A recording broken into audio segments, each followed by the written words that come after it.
ഒരപ്പൻ തൻ്റെ കുഞ്ഞിൻ്റെ കൈ പിടിക്കുന്നത് പോലെ മകൻ അപ്പൻ്റെ കൈക്ക് പിടിക്കുകയല്ല, അപ്പൻ അവൻ്റെ കൈക്ക് പിടിക്കുന്നത് പോലെ. കാരണം ഒരു പക്ഷേ അവൻ്റെ കാല് കല്ലിലൊന്ന് തട്ടിയാൽ അവൻ തട്ടി വീഴാതിരിക്കാനാണ് അപ്പൻ അവൻ്റെ കൈക്ക് പിടിച്ചിരിക്കുന്നത്.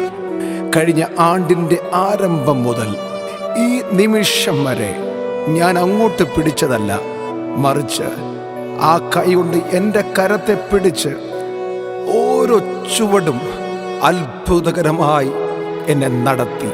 ഞാൻ ചോദിക്കുന്നതിലും ഞാൻ നനയ്ക്കുന്നതിലും എന്നെ അത്യന്തം പരമായി നടത്തി.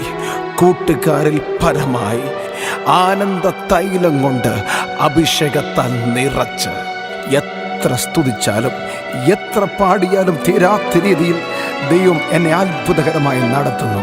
അതുകൊണ്ട് ആരൊക്കെ പാടിയില്ലേലും ആരൊക്കെ സ്തുതിച്ചില്ലേലും എനിക്ക് സ്തുതിക്കാതിരിക്കാൻ പറ്റില്ല. എൻ്റെ അധരം അറിയാതെ കർത്താവിനെ സ്തുതിച്ചു തുടങ്ങും. എൻ്റെ ഉള്ളം നന്ദിയാൽ നിറഞ്ഞു തുടങ്ങും. അതുകൊണ്ട് ഞാൻ പാടി കർത്താവിനെ സ്തുതിക്കുന്നു. അങ്ങ് മാത്രം എൻ്റെ അപ്പനാണ്, അങ്ങേ മാത്രം ഞാൻ ഉയർത്തുന്നു. ഒരുമിച്ച് ചേർന്ന് വീണ്ടും പാടി കർത്താവിനെ സ്തുതിക്കാം.